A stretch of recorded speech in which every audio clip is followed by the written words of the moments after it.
L'histoire commence avec un garçon qui sort furtivement de chez lui. Il ferme la porte avec le plus grand soin et pousse un soupir de soulagement.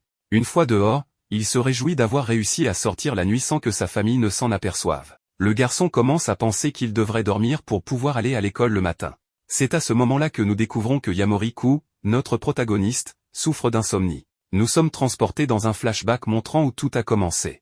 Yamori a été demandé en mariage. Mais il a rejeté la fille parce qu'il dit lui-même ne pas comprendre comment ces choses de romance fonctionnent. Après avoir rejeté la fille, il a commencé à subir du harcèlement de la part de ses camarades de classe. De retour au présent, Yamori rentre déjà chez lui lorsqu'il envisage de commettre un petit délit. Même s'il est mineur, puisqu'il n'y a personne pour le surveiller, il tente d'acheter une bière. Cela peut sembler anodin pour nous, mais au Japon, la question de la consommation d'alcool par les enfants et les adolescents est prise très au sérieux. C'est à ce moment-là qu'elle apparaît. Ces secondes d'agonie semblaient durer une éternité, jusqu'à ce que la mystérieuse fille révèle qu'elle est venue là pour l'aider. Pour une raison quelconque, elle sait que Yamori souffre d'insomnie et explique que de nombreuses personnes errent la nuit, à la recherche de quelque chose.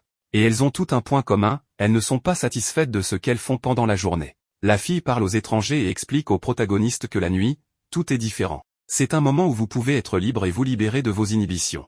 Yamori essaie de suivre les pas de son instructrice, mais devient timide et finit par se tromper. Finalement, la fille invite le garçon chez elle pour l'aider à trouver le sommeil. Il devient un peu méfiant, pensant qu'elle pourrait avoir des intentions cachées, et lorsqu'il découvre qu'elle n'a qu'un seul matelas, il essaie de fuir l'appartement. En réalité, c'est un futon, qui est comme une grande couverture douce pouvant être utilisée comme un matelas. La fille le retient et, à force de discuter, elle parvient à le convaincre de rester. Elle lui dit de fermer les yeux et de se détendre. Mais le garçon est très tendu par toute cette situation, alors il a l'idée géniale de faire semblant de dormir pour qu'elle soit satisfaite de l'avoir aidé et, après un certain temps, se réveiller et partir. Mais c'était une terrible erreur. Alors que la fille confirme qu'il dort, elle révèle ses véritables intentions, qui sont pires que ce que le jeune Yamori aurait pu imaginer. La fille est effrayée et, pendant un moment, il semble qu'elle ait découvert que Yamori était éveillé. Mais en réalité, elle est choquée par la délicieuse saveur de son sang. Finalement, Yamori révèle qu'il était éveillé, et la fille essaie d'expliquer qu'il y avait un énorme moustique qu'elle a tué sur son cou.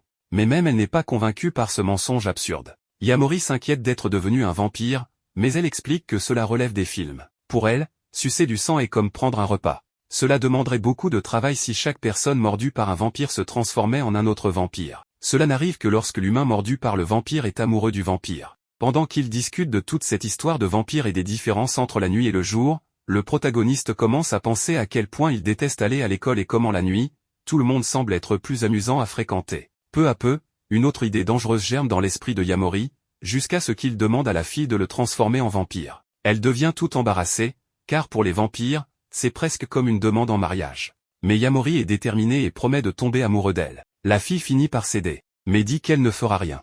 Elle continuera simplement à se nourrir de lui, et il devra tomber amoureux d'elle par lui-même. Ainsi, elle se présente formellement et nous découvrons enfin que la mystérieuse fille s'appelle Nanakusa Nazuna. Le temps passe et Yamori continue de s'échapper furtivement de chez lui pour profiter de la nuit. Lors de ses sorties, il rencontre de plus en plus souvent Nazuna.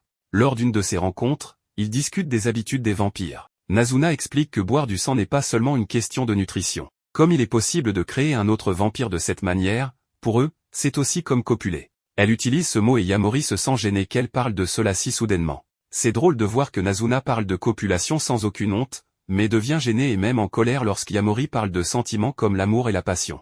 En outre, il offre son cou pour qu'elle puisse se nourrir, et elle crie en lui ordonnant d'arrêter de montrer cela en public, comme si c'était quelque chose d'indécent. L'histoire avance à une autre nuit. Yamori erre dans la nuit comme d'habitude, mais cette fois quelque chose le dérange. Il ne parvient pas à trouver Nazuna nulle part. En réfléchissant, il réalise qu'ils n'ont en fait jamais convenu d'un lieu ou d'une heure pour se rencontrer chaque nuit. Fatigué de la chercher en ville, il décide de retourner près de chez lui dans l'espoir de la trouver là-bas. Pendant sa recherche, il se rend compte qu'il n'a pas besoin de la voir chaque nuit, car même si elle suce son sang maintenant, comme il n'a pas encore de sentiments pour elle, il ne pourra pas se transformer en vampire. Juste après avoir conclu cette pensée, Nazuna apparaît et le salue nonchalamment. Yamori se montre en colère et lui dit qu'il la cherchait partout. Elle s'excuse et explique qu'elle cherchait un idiot dont elle pourrait sucer le sang. Yamori, qui peut-être n'était pas si en colère, commence maintenant à l'insulter, disant qu'elle est une femme sans vergogne et promiscue. La vampire rétorque en disant qu'il mange aussi bien du riz que du pain. Mais Yamori insiste, rappelant qu'elle a dit que sucer du sang équivaut à copuler. Finalement, ils arrêtent de se disputer, avec Yamori disant qu'il ne veut pas avoir à la chercher chaque nuit. Alors il lui demande de lui donner son numéro. Nazuna a toujours voulu dire quelque chose, et saisit l'occasion pour demander « Tu as un 06 pour qu'on se capte ?» Nazuna lui demande comment elle trouve son expression mais Yamori trouve cela ridicule et ringard. Yamori lui demande à nouveau le numéro mais Nazuna dit qu'elle veut bien lui donner sauf qu'elle n'a pas de téléphone. Yamori est surpris, mais elle se rappelle qu'elle en a un gardé chez elle. Il n'arrive même pas à croire que ce gros pavé noir soit un téléphone portable, mais il accepte que si ça fonctionne, elle doit toujours avoir l'appareil sur elle pour qu'il puisse l'appeler. La vampire refuse immédiatement de sortir de chez elle avec un tel engin. Elle dit qu'elle l'a acheté parce qu'elle trouvait ça cool, mais que des modèles nouveaux sont vite sortis, alors elle a abandonné l'idée de toujours acheter un nouveau modèle. Ignorant ce sujet, elle s'allonge, disant qu'elle est fatiguée d'avoir cherché quelqu'un dont elle pourrait sucer le sang cette nuit-là. Yamori est un peu gêné, mais elle l'invitait à s'allonger quand même. Il se sent nerveux, sans trop savoir pourquoi. Il pense à ce qu'elle a dit plus tôt à propos de chercher d'autres proies dans la rue. La vampire confond la frustration du garçon avec de la timidité et demande si elle peut déjà le mordre. Mais il répond que non. Il dit que si elle en a tellement envie, elle peut aller chercher quelqu'un d'autre pour ça. Dans ses pensées, il ne comprend pas pourquoi il vient de dire cela. Nazuna est surprise, mais s'excuse auprès de lui. Elle dit qu'en réalité, elle le cherchait aussi mais qu'elle était trop gênée pour le dire. Et qu'en plus, il serait difficile de trouver quelqu'un avec un sang aussi délicieux que le sien. Avec ces mots, elle désarme les barrières du garçon, qui lui offre son cou. Il se sent soulagé par la confession de la fille, et parvient bientôt à s'endormir, tandis qu'elle ronfle déjà. Dans la scène suivante, le jeune Yamori court à nouveau dans les rues, cherchant sa vampire préférée. Apparemment, ils ont encore oublié de convenir d'un lieu de rencontre. Nazuna apparaît, et avant que la situation ne dégénère en une autre dispute, Yamori montre la solution à leur problème. Un transmetteur et cette solution et la petite vampire est excitée, trouvant cela génial. Mais Yamori dit que ce n'est pas un jouet, c'est un dispositif sérieux de communication. Bien qu'il l'ait acheté quand il était enfant, justement pour jouer. Elle est surprise par cette histoire, car elle pensait qu'il n'avait pas d'amis. Le garçon, super offensé par cela, dit qu'il n'est pas un idiot quelconque qui ne saurait pas jouer, juste parce qu'il n'a pas d'amis. Il raconte qu'après l'avoir acheté, il réfléchissait à comment jouer avec les transloges. Il a eu l'idée d'en cacher un pour que quelqu'un le trouve et qu'il puisse ainsi communiquer. Le plan a fonctionné, mais quand il a voulu appeler, pour une raison quelconque, il a renoncé. Cela fait longtemps, donc il ne se souvient pas vraiment pourquoi il n'a pas appelé. Mais il a décidé d'attendre que l'autre personne appelle en premier. Après avoir entendu ce qui est probablement l'histoire la plus triste de l'humanité, Nazuna éclate de rire. Mais elle accepte d'utiliser le transloge. Ils se séparent pour tester l'appareil. Le garçon réalise qu'il n'a jamais appuyé sur le bouton de cette montre auparavant, et qu'il n'utilise pas beaucoup son propre téléphone. D'une certaine manière, il est un peu nerveux pour l'occasion. En appuyant sur le bouton, il se rend compte que le son est très fort, il ne dit rien. Et c'est la vampire qui parle en premier. Ennemi repéré, dois-je ouvrir le feu?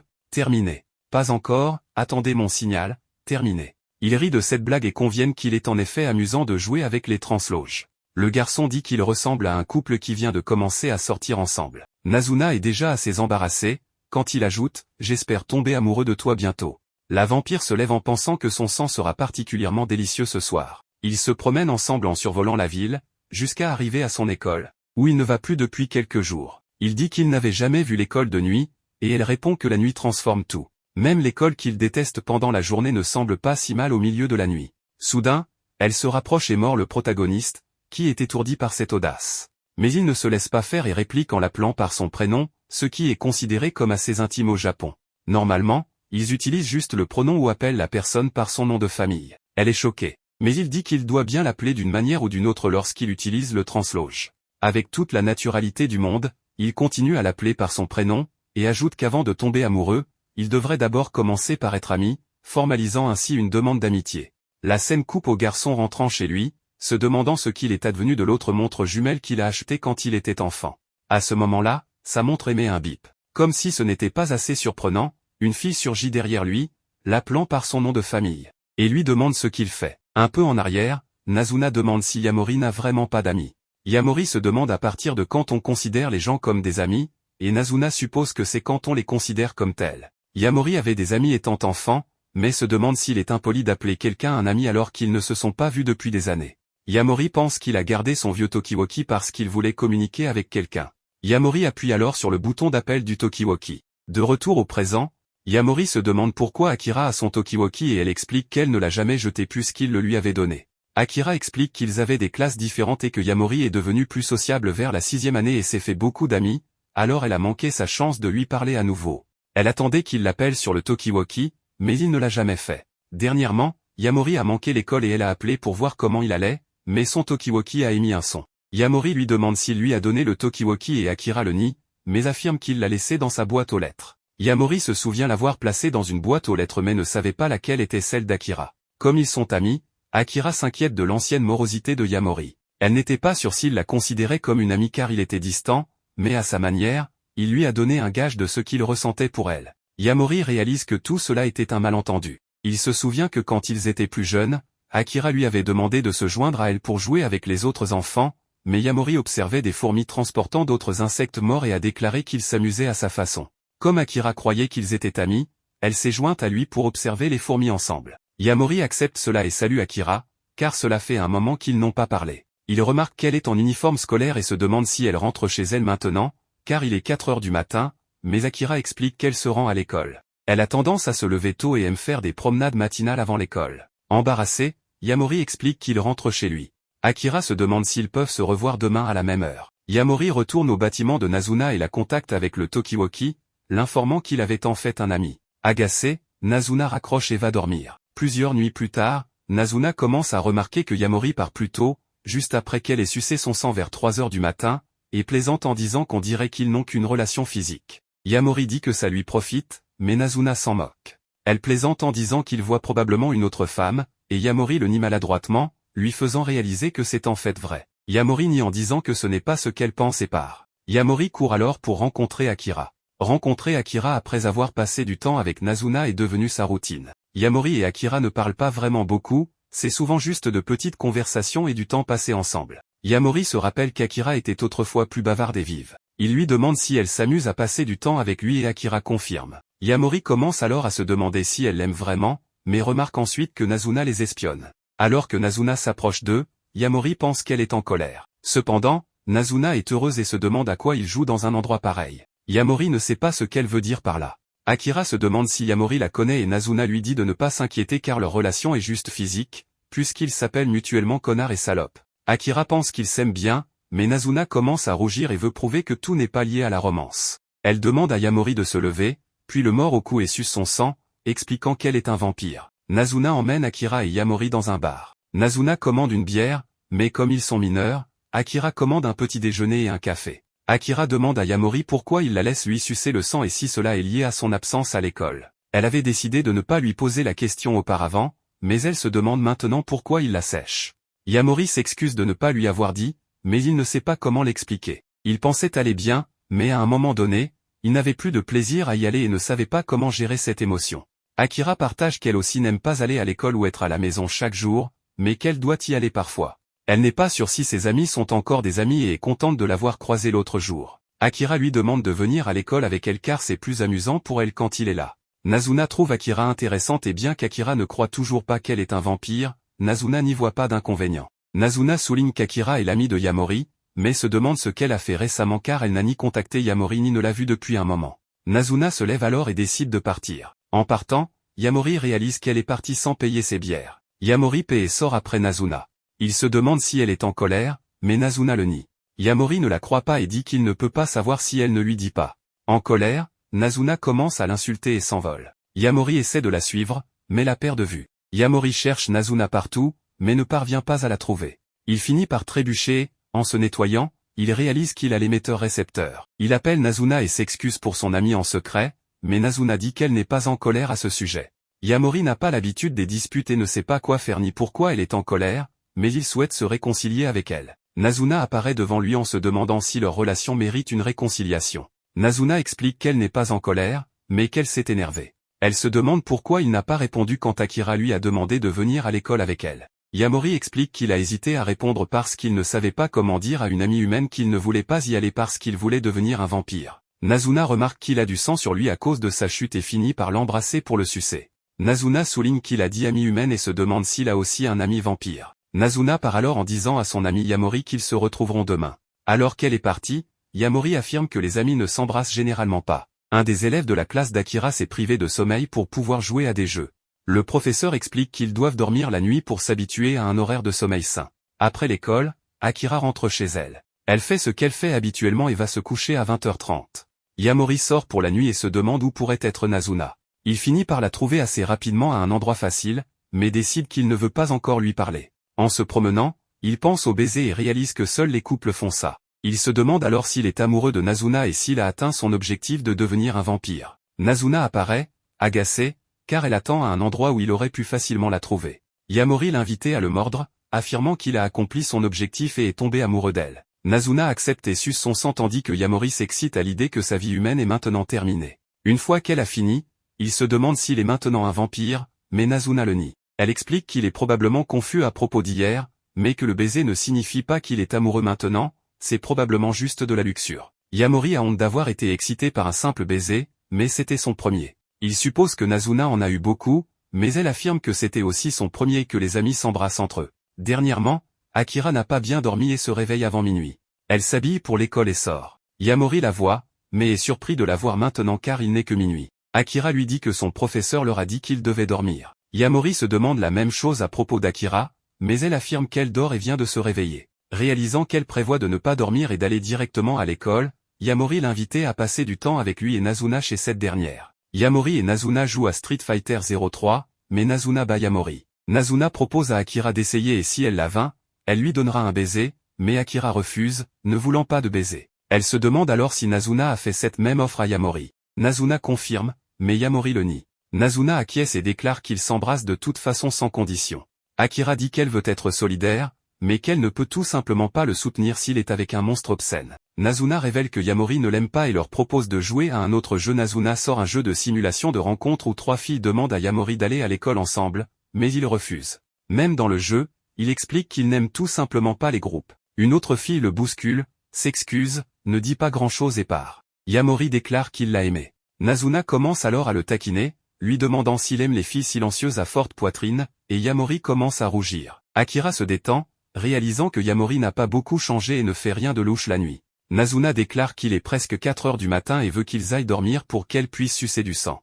Akira est choqué d'apprendre qu'ils dorment ensemble, mais Yamori essaie d'expliquer que ce n'est rien d'indécent. Nazuna le corrige en déclarant que cette nuit est un peu spéciale car c'est un garçon et 2 filles ce soir. Les 3 s'allongent sur le futon, mais Akira se sent gêné et souhaite partir, notant qu'elle attendra devant l'école. Nazuna déclare qu'il pleut dehors et qu'elle n'a pas de parapluie. Akira reste, mais est agacé de voir Nazuna sucer le sang de Yamori. Yamori pleure car il lui avait dit de ne pas le faire devant Akira, mais Nazuna voulait pimenter les choses avec un peu de plaisir coupable. Akira demande quel est le but de toute cette histoire de succion de sang. Nazuna explique que c'est une question d'offre et de demande, Yamori a un sang délicieux et il veut qu'elle le suce.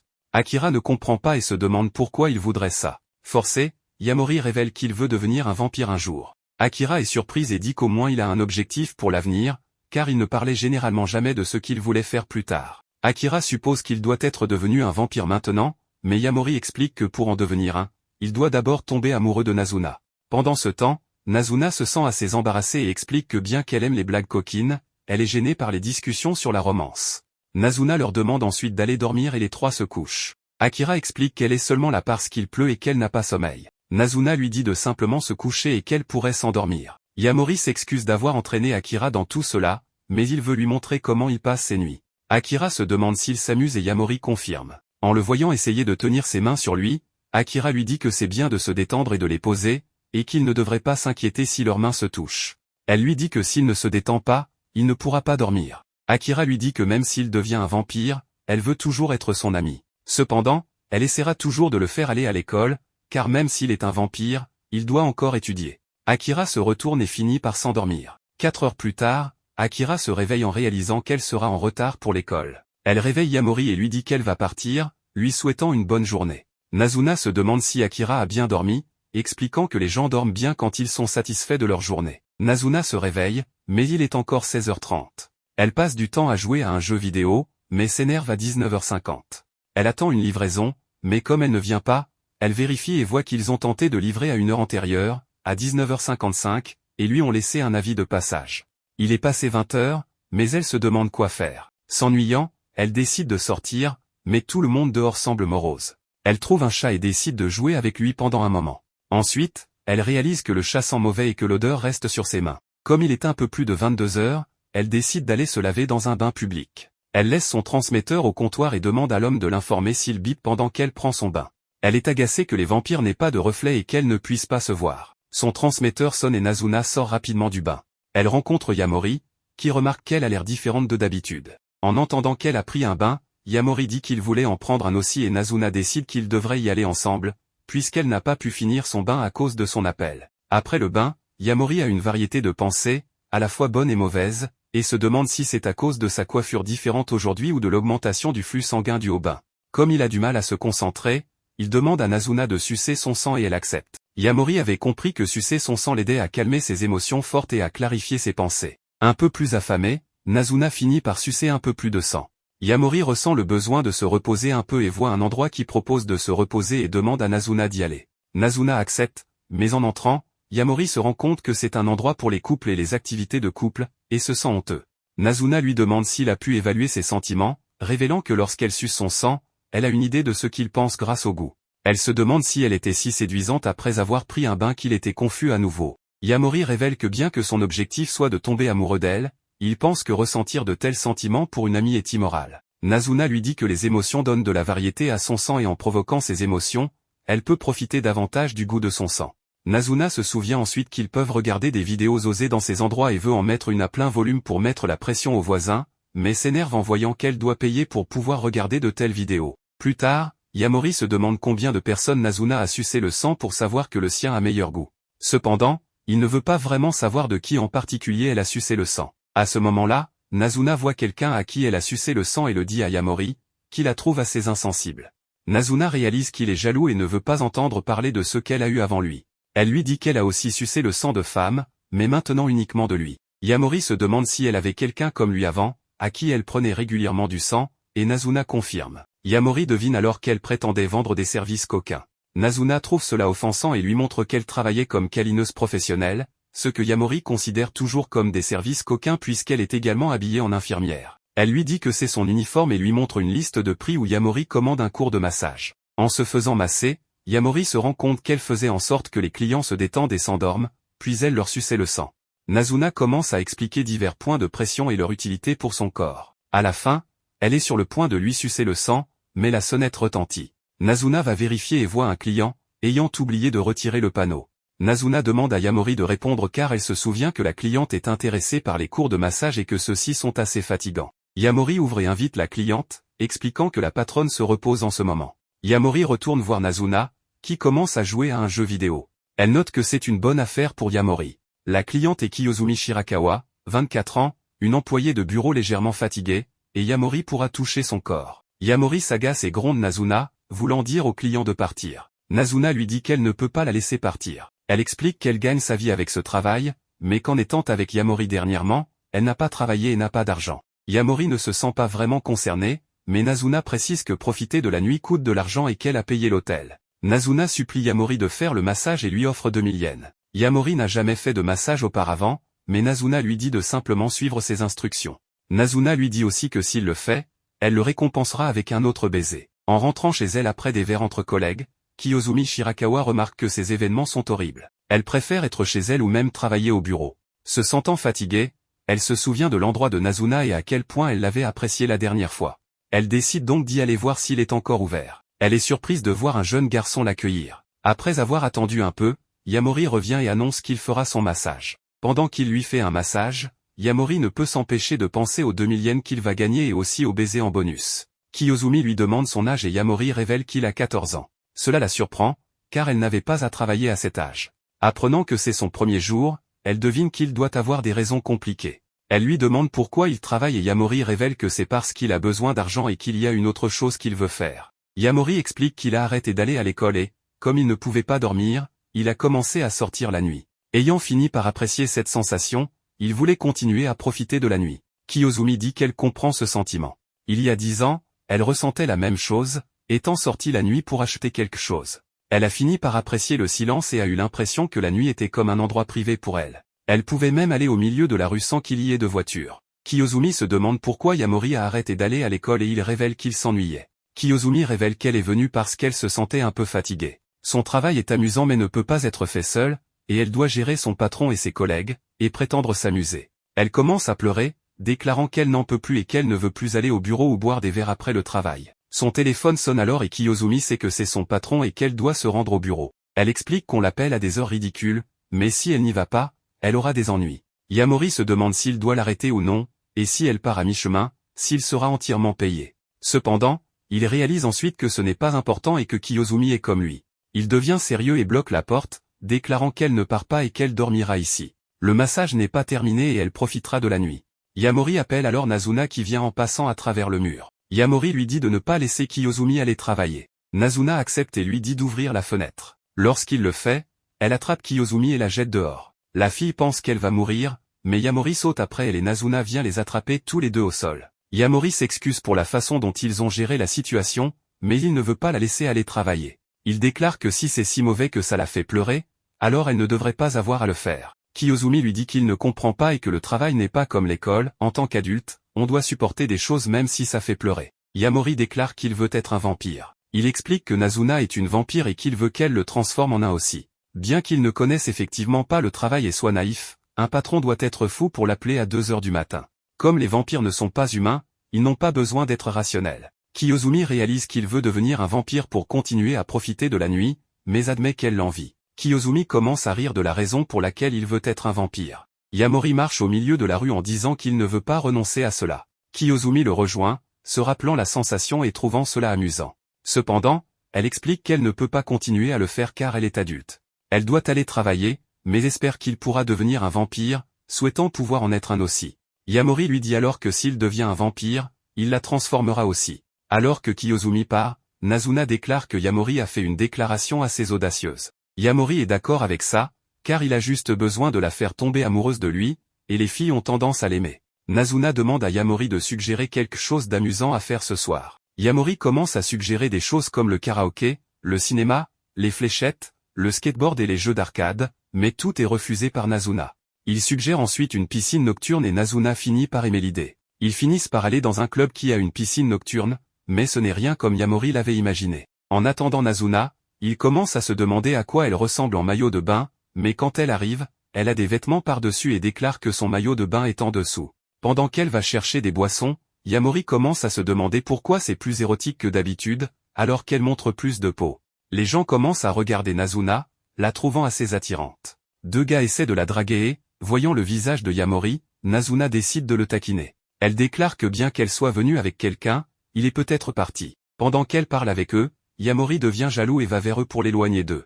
Après cela, Yamori déclare qu'il n'aimait pas cette piscine nocturne car elle était pleine de gens. Il n'aimait pas non plus la façon dont les autres essayaient de devenir amis avec elle de manière désinvolte. Nazuna lui demande s'il veut nager, puis l'attrape et s'envole. Elle lui montre une piscine sans personne et Yamori remarque que c'est la piscine de son école. Elle se dirige ensuite vers la piscine et saute dedans avec ses vêtements. Elle s'excuse de l'avoir taquinée, mais Yamori dit que ce n'est pas grave. Nazuna procède ensuite et suce son sang.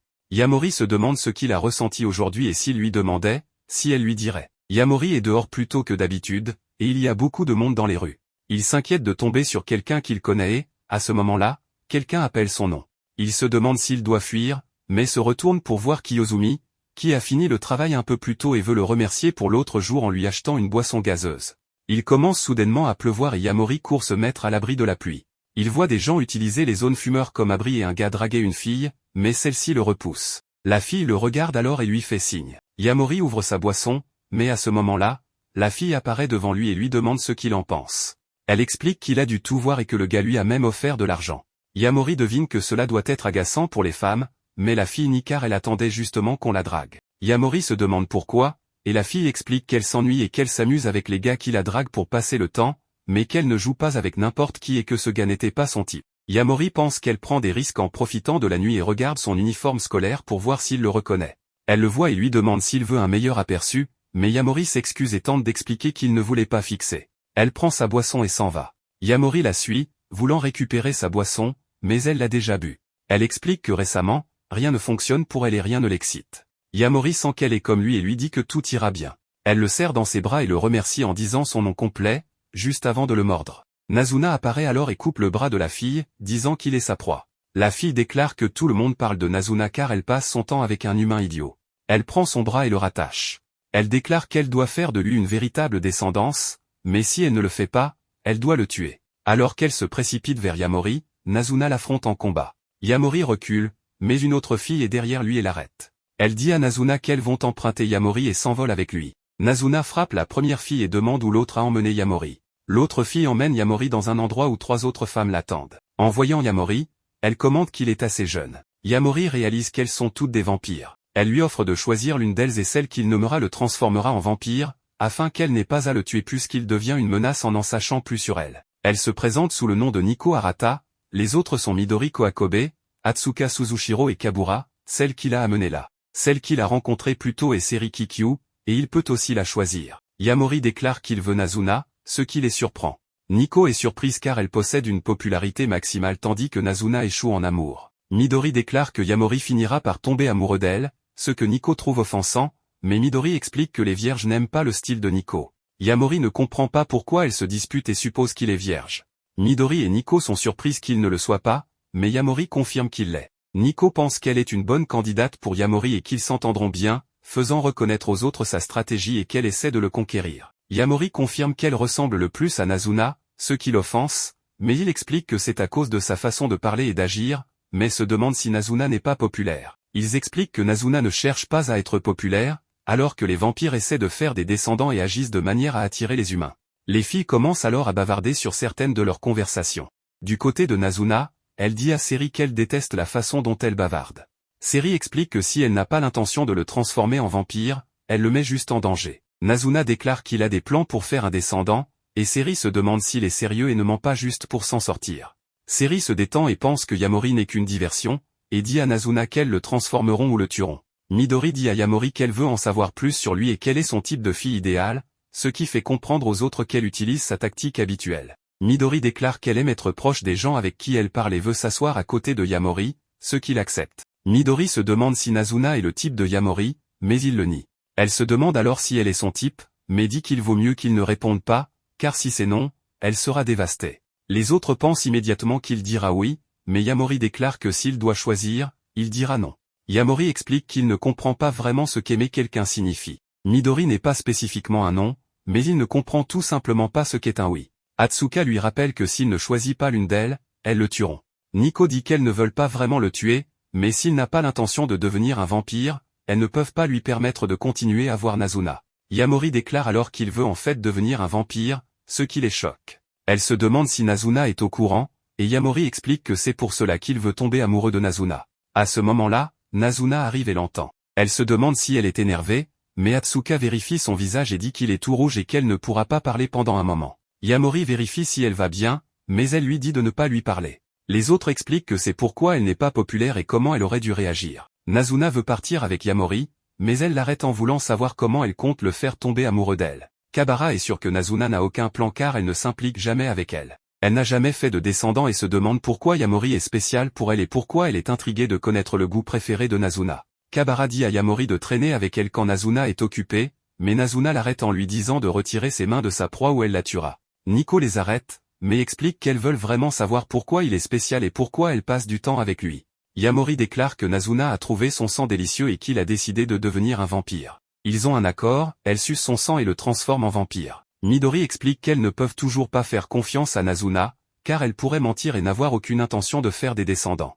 Yamori déclare qu'elle lui a dit que s'il voulait tomber amoureux, il pouvait le faire. Nico rit et dit que c'est suffisant. Atsuka devine que c'est juste la manière de Nazuna de cacher sa gêne. Yamori n'a pas besoin de lui dire qu'il est tombé amoureux et peut se transformer à tout moment dès qu'elle suce son sang. Nico leur dit qu'elles ne vont pas kidnapper et tuer Yamori pour le moment, mais si cela prend trop de temps, cela pourrait changer. Yamori déclare que ce ne sera pas un problème car il a l'intention de devenir un vampire, peu importe combien d'années cela prendra, ce qui surprend tout le monde. En entendant cela, tout le monde lui jette un regard surpris.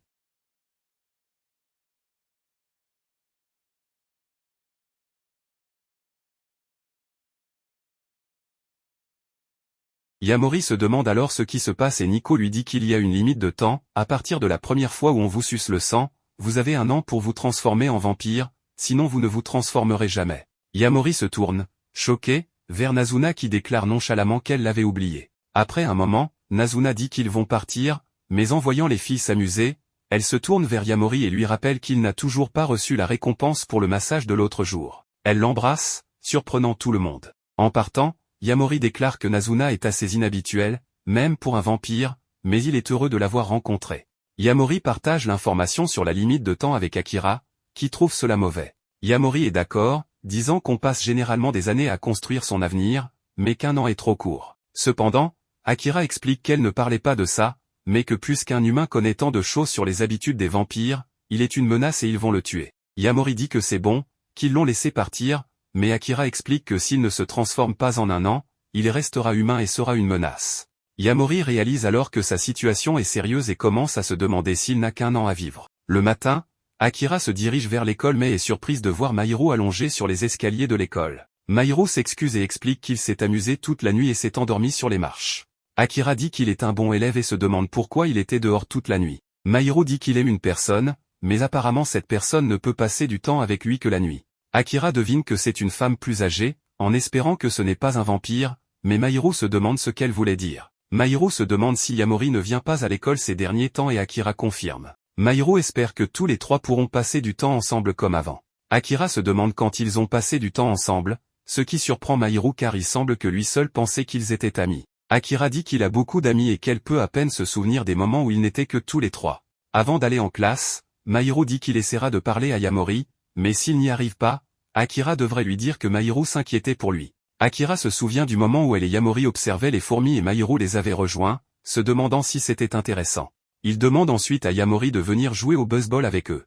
Yamori dit qu'il ne connaît pas les règles, mais Mahiru dit qu'il les lui apprendra. La nuit, Yamori rencontre Seri mais agit comme si ce n'était pas lui et tente de s'enfuir. Seri l'arrête, disant qu'elle a entendu dire qu'il avait du sang délicieux et se demande quel goût il a. Les deux discutent et Yamori explique qu'il ne sait pas quoi faire ni comment exactement tomber amoureux. Voyant un innocent collégien demander ce qu'est l'amour, Seri s'excite et se retient à peine. Elle se qualifie de maître de l'amour et dit qu'elle connaît un moyen infaillible pour rapprocher un garçon et une fille. Après cela, Yamori va chez Nazuna et l'invite à un rendez-vous, mais elle refuse et retourne à l'intérieur pour jouer aux jeux vidéo. Yamori se demande si c'est à cause des jeux qu'elle ne veut pas sortir et éteint sa console. Nazuna est agacée mais explique qu'au moins les jeux modernes ont des sauvegardes, contrairement aux jeux rétro. Yamori insiste pour qu'ils aillent à un rendez-vous et, agacée, Nazuna accepte. Yamori emmène Nazuna voir un film, mais pendant qu'il regarde, Nazuna lui demande s'il essaie de l'énerver, car il a choisi une comédie romantique. Yamori s'excuse et ils sortent. Dehors, il regarde un bout de papier avec des plans de rendez-vous que Seri lui a donné. Le suivant est un café où ils devraient parler du film qu'ils ont vu. Alors qu'ils y vont et que Yamori pose des questions sur le film, Nazuna s'agace. Nazuna se demande alors si quelqu'un lui a mis ses idées en tête et qui exactement. Yamori se souvient que Seri lui a dit de ne pas révéler que c'était elle qui lui avait donné ses idées, car Nazuna la déteste. Nazuna voit alors le bout de papier et le prend à Yamori, réalisant que c'est Seri. En lisant la liste d'idées, elle la trouve nulle et décide de rentrer chez elle. Après avoir joué pendant un moment, Nazuna a faim.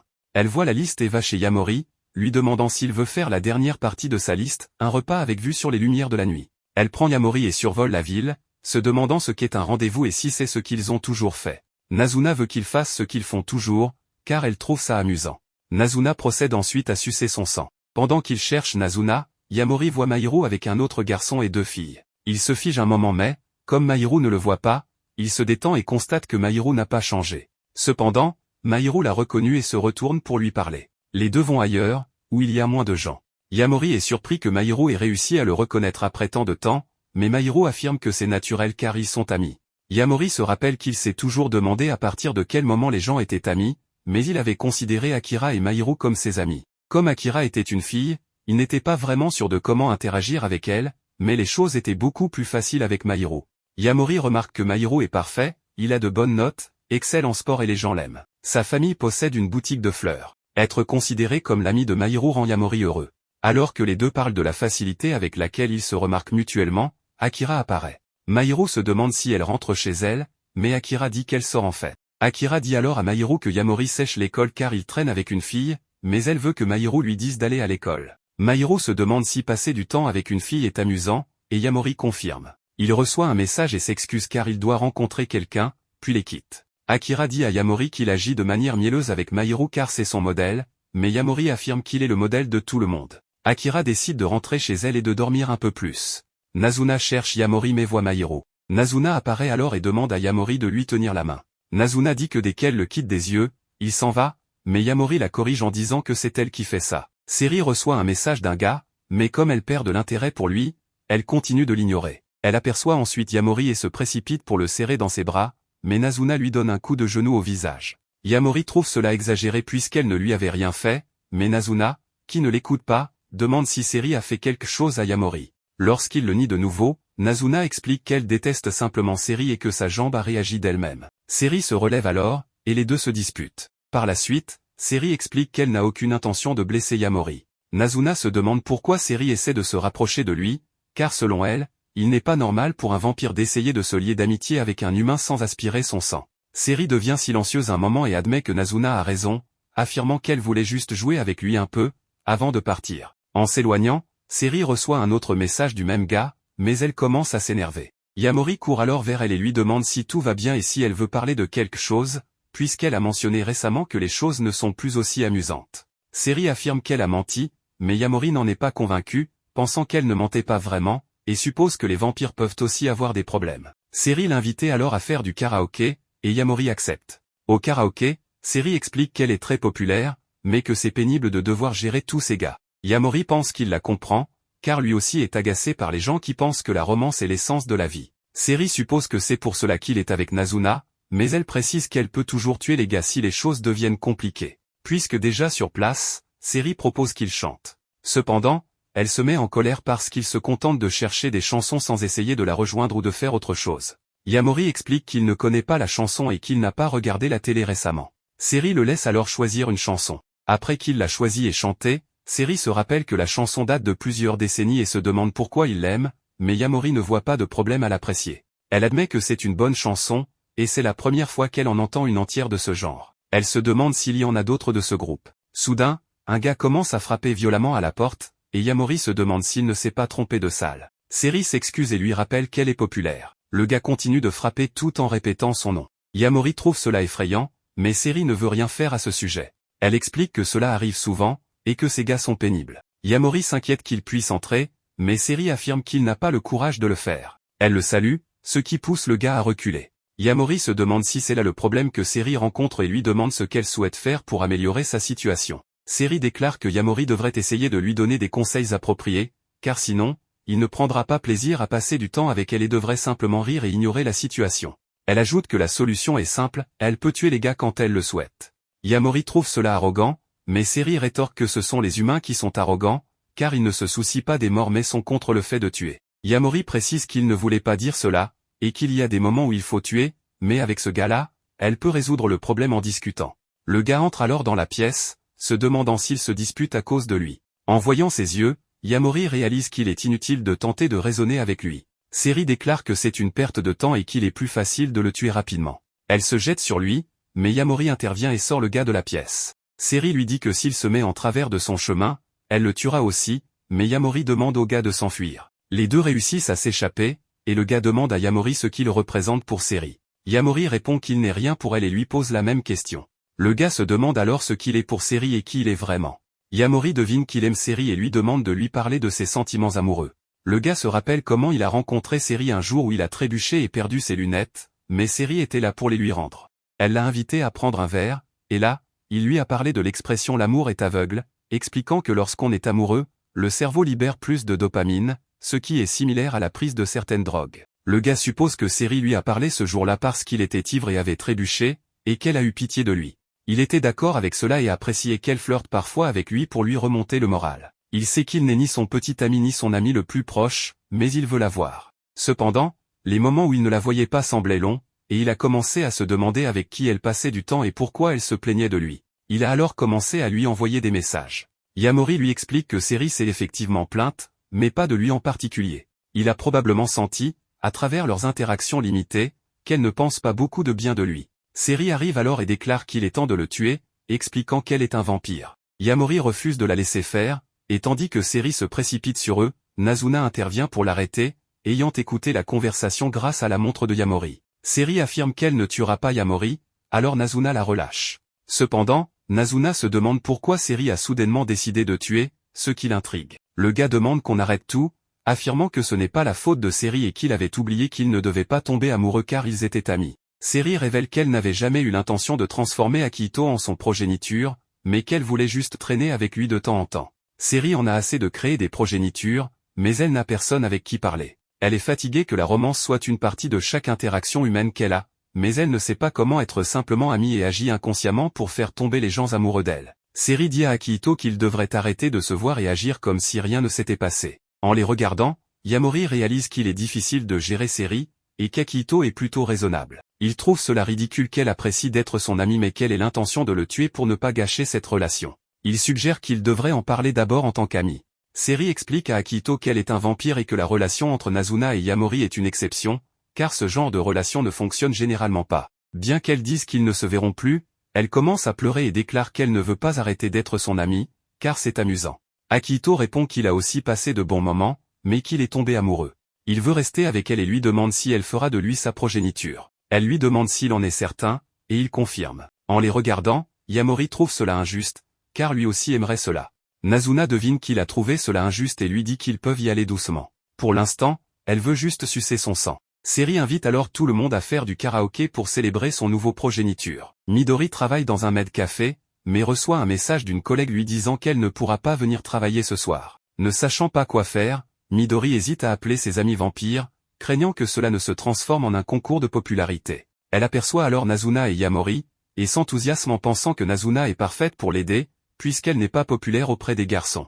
Nazuna accepte de faire un shift au med café et enfile une tenue de med, mais se demande ce que Yamori fera pendant ce temps. Midori suggère alors que Yamori pourrait commander quelque chose, et elle se propose de payer pour lui. Surprise qu'il refuse son offre, elle décide de lui montrer à quel point elle peut être mignonne. Midori décide qu'il devrait s'entraîner, et demande à Nazuna de dire ce qu'elle lui a appris, tandis que Yamori joue le rôle d'un client. Quand Yamori entre en tant que client, Midori l'accueille en l'appelant maître, puis laisse Nazuna se présenter. Cependant, Nazuna oublie ses répliques et se contente de le saluer, ce qui agace Midori, qui brise son rôle de maid un instant devant les autres clients. Midori demande alors à Nazuna de ne pas gâcher les choses, lui rappelant qu'elle est payée pour ça. En entendant qu'elle sera payée, Nazuna décide de faire un effort, mais elle reste maladroite. Midori s'occupe d'un autre client, lui servant du café tout en adoptant une attitude mignonne, ce qui le fait complimenter à la fois son service et le café. Pendant ce temps, une autre maid apporte la commande de Yamori et, réalisant qu'il est nouveau, se présente sous le nom d'Alissa. Yamori explique qu'il est là à cause de Midori Kwakobe, mais Alissa le fait taire rapidement, disant qu'elle n'est connue là-bas que sous le nom de Midori. Alissa se demande si Yamori est là à cause de Midori, mais Yamori le nie. Alissa explique que Midori est devenue la maid numéro 1 dès son arrivée, alors qu'avant cela, c'était elle qui occupait cette position. Cependant, elle précise que ce sujet ne devrait pas être abordé. Après le travail, Midori souhaite prendre une photo de Nazuna et la poster sur leur compte social. Cependant, elle remarque que quelqu'un a publié des photos prises sous des angles révélant les sous-vêtements des maids. Yamori examine les photos de près, ce qui pousse Midori et Nazuna à le traiter de pervers. Yamori précise qu'aucune des photos ne montre Midori, ce qui la surprend. Yamori se corrige ensuite en disant que toutes les photos montrent Alissa, ce qui amène Midori à penser que certains clients aiment Alissa. Midori est toujours étonné que Yamori ait pu reconnaître Alissa uniquement à partir de la partie inférieure de son corps, mais Yamori explique qu'elle porte son uniforme différemment et que sur certaines photos, on voit son visage. Midori veut attraper le coupable et demande à Yamori s'il peut l'aider, ce qu'il accepte. Le lendemain, au Med Café, Yamori regarde à nouveau les photos et en voit une où Alissa est en train de se changer. Alissa arrive à ce moment-là et, en voyant Yamori, lui dit que c'est embarrassant qu'il la regarde comme ça.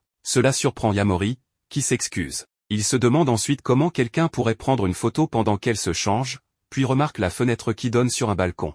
Alissa mentionne alors qu'elle doit se changer pour le travail, et Yamori s'excuse rapidement et quitte la pièce. Dehors, Yamori remarque une porte qui mène au balcon, mais elle est verrouillée. Comme Nazuna est en pause, il sort avec elle et ne voit rien qui permettrait à quelqu'un de grimper jusqu'au balcon. Il demande alors à Nazuna si elle peut l'aider à monter sur le balcon, et elle le soulève d'un bond pour qu'il puisse inspecter l'endroit. Yamori conclut que, puisque la porte est verrouillée, il faut des capacités physiques comme celles de Nazuna pour accéder au balcon.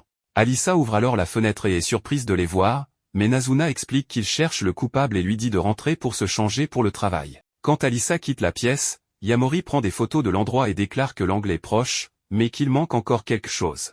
Nazuna suggère alors qu'elle entre dans la pièce pour qu'il prenne une photo d'elle. Yamori prend plusieurs photos, mais ne les trouve pas satisfaisantes. Il explique que bien paraître en photo dépend souvent de l'habitude de prendre des selfies et de savoir comment présenter son visage. En prenant un selfie, Yamori commence à réfléchir et devine quelque chose. Il demande ensuite à Nazuna de rassembler tout le monde après le travail, convaincu que le coupable reviendra sur la scène du crime. Midori entre dans la pièce, excité à l'idée que Yamori ait découvert qui est le responsable, mais avec chaque mot, Yamori devient de moins en moins sûr de lui. En entendant des pas, il demande à Midori de se cacher, et Nazuna suit les instructions qu'il lui avait données plus tôt.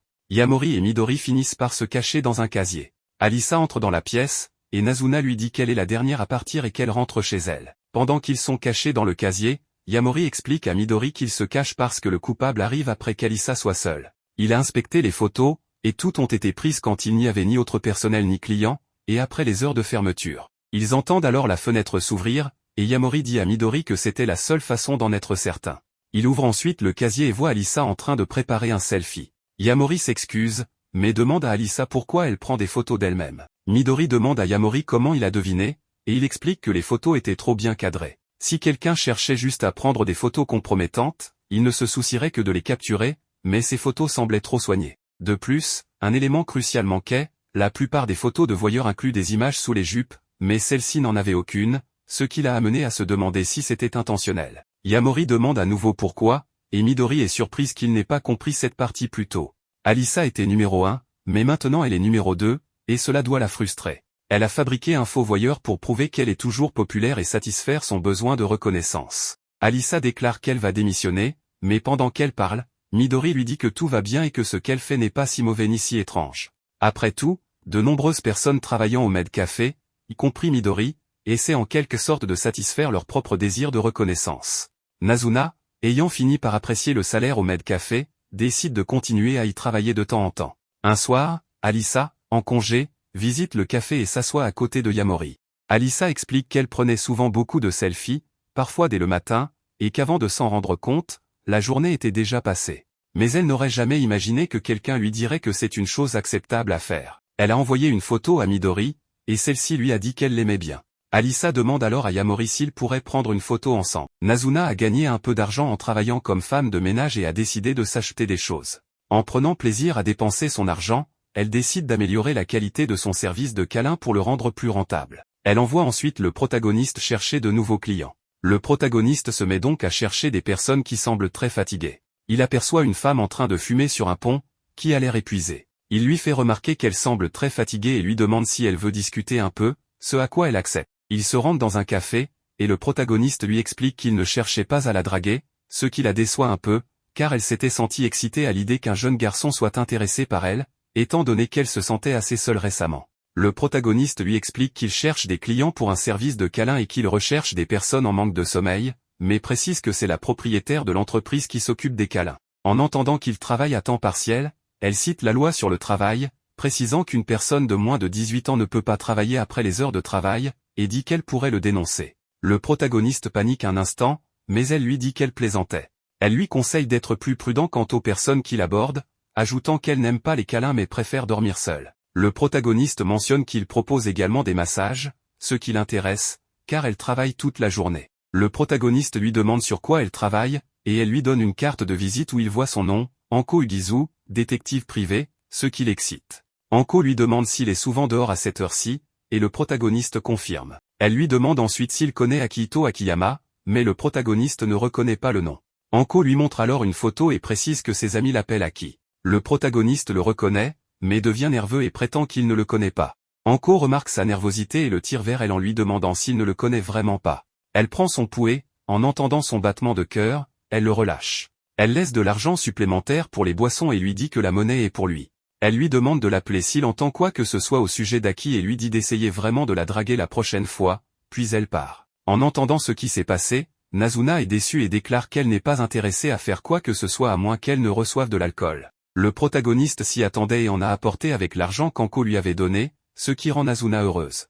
Mairo appelle le protagoniste et Akira, les emmenant à l'école la nuit, affirmant qu'il veut qu'ils s'amusent ensemble. En sautant la clôture, Mairo explique qu'avec le protagoniste qui a cessé de venir à l'école, ils auraient pu ne jamais se rencontrer à nouveau, mais par chance, ils peuvent se voir la nuit et il veut créer de vrais souvenirs amusants entre trois. En entrant à l'école, Mairo mentionne la légende urbaine des 7 mystères de l'école, le plus célèbre étant celui de Hanako, qui hante les toilettes, et il veut qu'ils aillent vérifier ces mystères. Il fait entrer Akira dans les toilettes et invoque Hanako, et lorsque celle-ci répond avec une voix de fille, cela effraie Akira, mais elle le frappe en retour. Les trois continuent ensuite à vérifier les autres mystères, s'amusent et prennent des photos tout en le faisant. Une fois qu'ils ont terminé, Mairo mentionne qu'il y a un autre mystère concernant un professeur qui a disparu dans cette école il y a 10 ans, et on dit que le professeur apparaît la nuit à l'école, mais Akira et le protagoniste ne trouvent pas l'histoire effrayante. Il les convainc quand même d'aller vérifier, puisque de toute façon, ils sont déjà à l'école. En vérifiant la salle de classe supposée,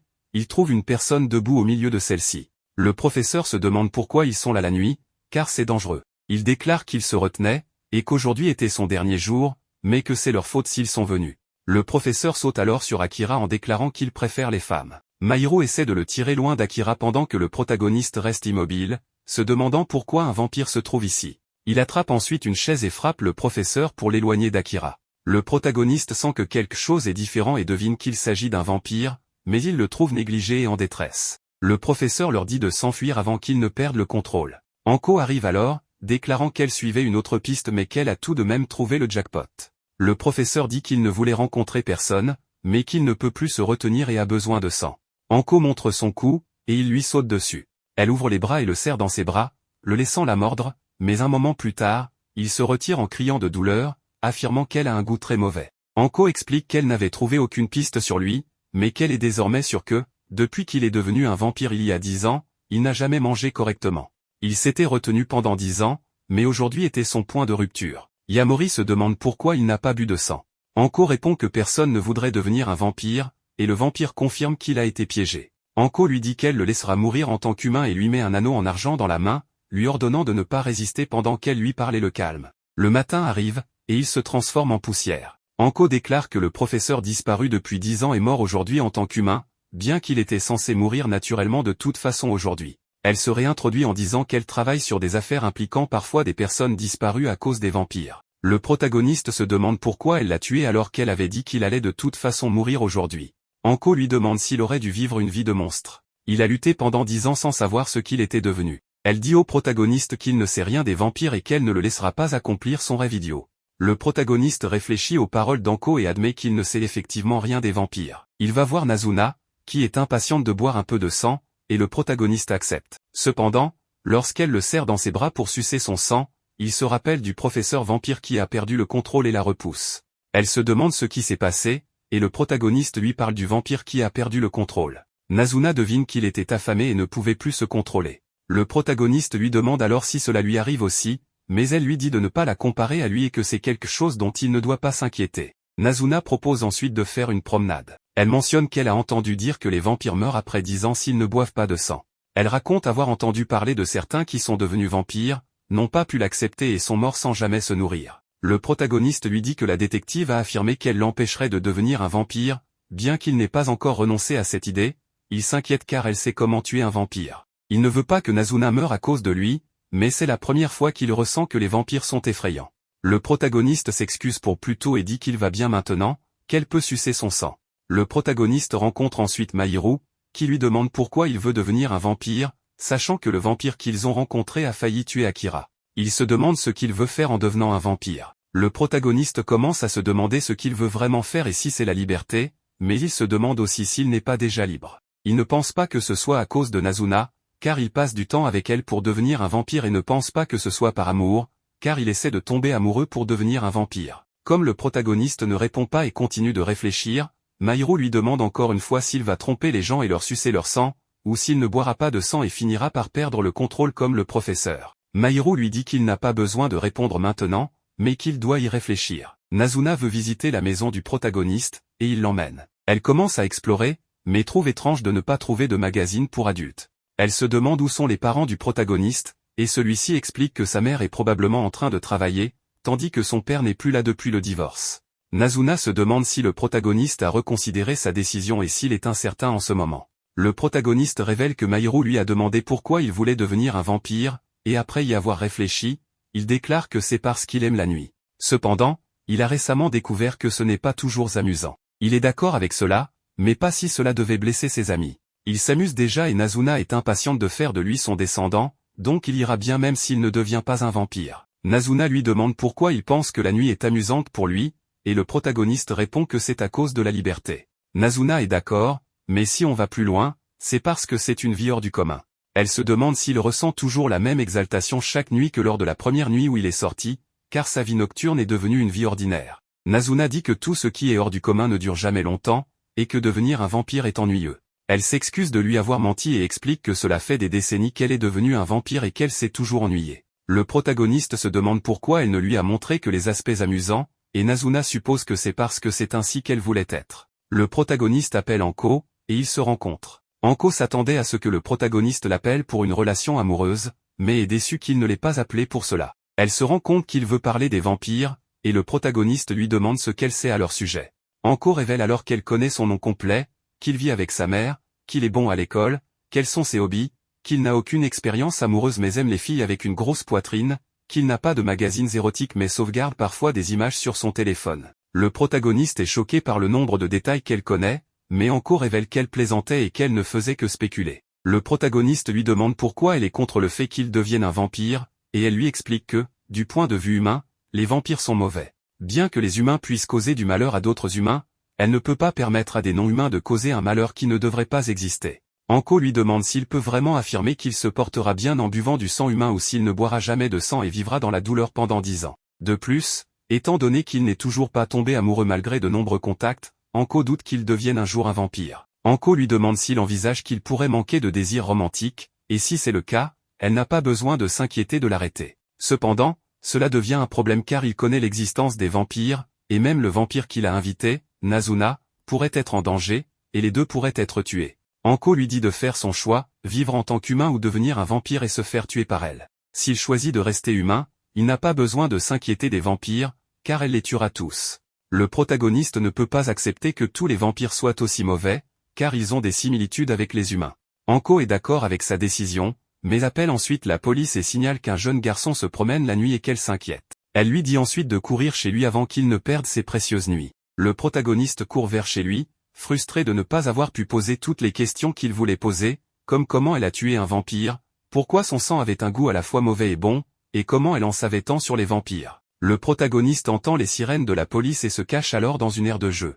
Il se demande s'il devrait aller voir Nazuna, mais en pensant à Anko, il ne veut pas lui causer de problème. Atsuka apparaît alors qu'il voit le protagoniste se cacher.